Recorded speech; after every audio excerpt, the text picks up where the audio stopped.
The Alpine Loop is one of Colorado's most iconic 4x4 routes, a 63-mile backcountry road connecting Lake City, Silverton, and Ouray through the high San Juan Mountains.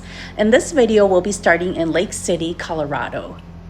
We rented a UTV on this trip. Normally, we like to ride our own ATV, but mine is having a little bit of an issue. So we rented from High Altitude Adventures for $300 a day.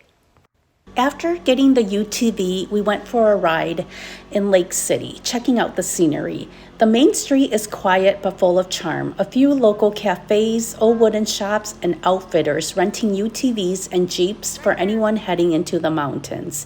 Downtown Lake City is quiet and full of character. Old wooden storefronts, small cafes, and local shops surrounded by mountain views in every direction. I stopped by the soda company, and we had a little bit of a treat.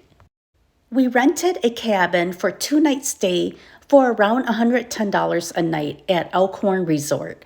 They've got RV sites with hookups and cozy cabins that sleeps 4 to 6 people. RV spots usually go for $48 a night. There's a community fire pit, laundry, and propane refills. Bathrooms are not far from the cabin, just a short walk. Cabins have mini fridge, Wi-Fi, towels, and linens are provided.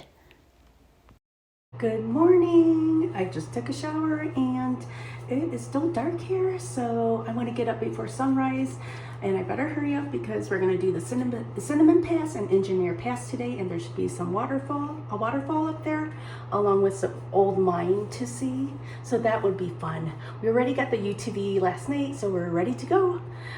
Let's go.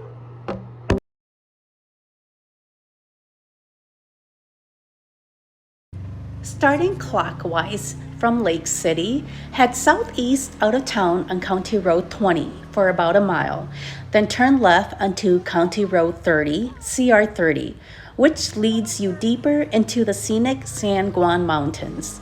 Follow CR 30 as it winds through dense forests of pine and aspen, gradually climbing in elevation with occasional sharp curves. The road offers stunning views of nearby peaks and open meadows. Then you'll reach Lake San Cristobal. You can either take CR 33 and loop around the lake, or you can just continue on CR 30. In this video, we are continuing on CR 30 because after several miles, CR 30 intersects with the start of the Alpine Loop, one of Colorado's most famous off-road trails. Here, you continue along the Alpine Loop route heading toward Engineer Pass. The road becomes rougher and steeper, featuring rocky sections and narrow switchbacks that demands careful attention. Oh, there it goes.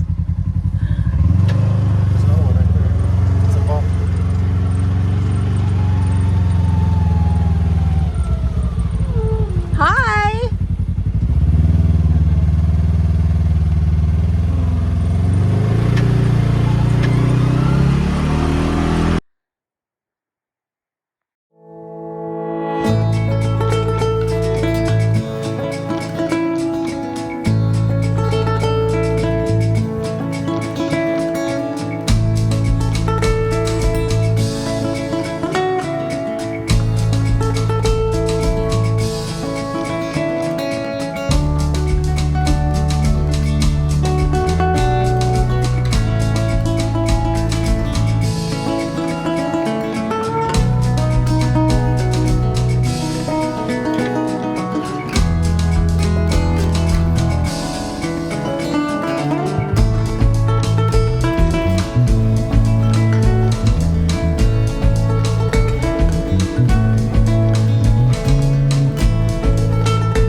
At the Grizzly Gulch Trail and the Silver Creek Trail, there is no restroom beyond that point, so you might want to use the restroom before you head back on the trail. This is the trailhead area for Grizzly Gulch and Silver Creek, a major stopping point for hikers aiming to climb Handy's Peak. There's a dirt parking area on the right side of the road. The Grizzly Gulch trailhead is clearly marked, with the trail heading west up into a steep glacial valley filled with willows and wildflowers in the summer. We just stopped here to check out the scene. For today, we are not hiking, we are riding in our UTV.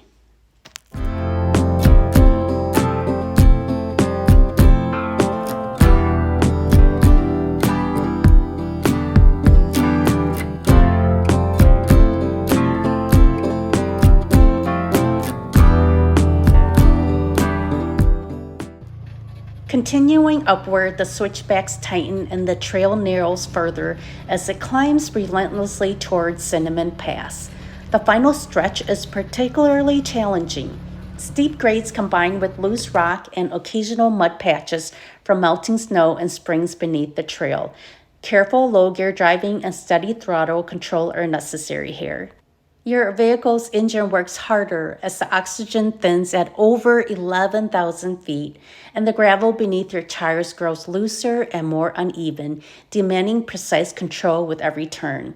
The road snakes through a series of challenging switchbacks, each one revealing new perspectives of the sweeping San Juan Mountains. On your right, the steep cliff faces are carved from ancient volcano rock, layered in hues of rust and gray, weathered by centuries of wind and snow.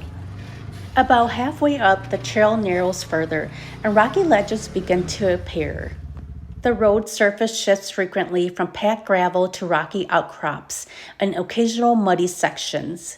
The left side plunges down toward a rugged valley dotted with patches of green where alpine streams sparkle in the sunlight. Our journey on the Alpine Loop continues down the western side of the pass, heading towards Animas Forks and beyond. The crest of Cinnamon Pass at 12,640 feet, where the air is thin and cool and the landscape opens into an awe-inspiring panorama of craggy peaks, sweeping valleys, and distant glaciers. Here, the trail forks and the Alpine Loop continues, whether descending toward Animas Forks or climbing towards Engineer Pass. Okay, if you get to Animas Forks, there is a restroom down there. You can walk down there or you can actually drive down there. But I walked down there, and then you can actually go check out all the old buildings and the historical sites, which is up here, and that's what I'm gonna go do right now in the old mine. Sitting at roughly 11,200 feet in the San Juan Mountains remains one of Colorado's best preserved ghost towns. Founded in the early 1880s, it grew into a lively mining settlement with hundreds of residents, a post office, general store, and even a local newspaper. As ore yields declined and silver prices fell, the community slowly emptied, and by the 1920s, it was largely abandoned. Today, visitors can explore well-preserved structures, like the two-story Duncan House, along with scattered mine ruins and weathered timbers that tell the story of Colorado's mining boom. Surrounded by rugged peaks and alpine meadows, Animas Forks offers both a scenic stop along the Alpine Loop and a lasting glimpse into the frontier spirit that once defined these high mountain towns.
We made our way through the long, windy trail to the summit of Engineer Pass at 12,800 elevation. The road begins a long, windy descent back towards Lake City, offering some of the most striking scenery along the entire Alpine Loop.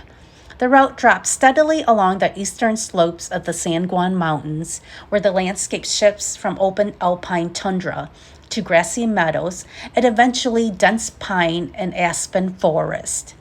Early in the descent, wide pullouts provide excellent viewpoints overlooking the lake fork of the Gunnison River Valley far below.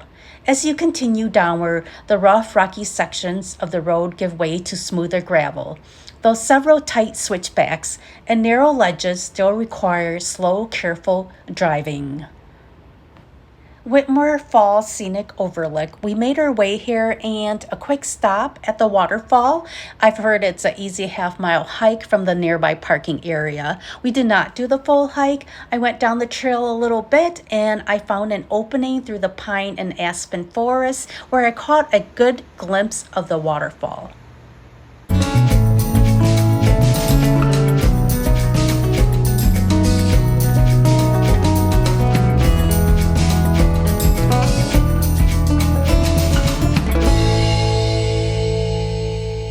This was a mining town built around a large ore mill in the late 1800s. Today, weathered ruins of the mill, timber frames, and stone foundations remain scattered among the forested mountain slopes, hinting at the hard work that once took place here. For me, the Alpine Loop is one of the most beautiful drives in Colorado. Leaving Lake City, the road just climbs through golden aspens, dense forests, and rugged mountain passes like Cinnamon and Engineer, just offering breathtaking views of the San Juan peaks. And then along the way, stops like Animas Forks, UTV, and Whitmore Falls mix history with stunning nature. I had so much fun today. Thank you, John, for taking me here. I appreciate you. I hope you guys enjoyed this video and come with me on many more adventures.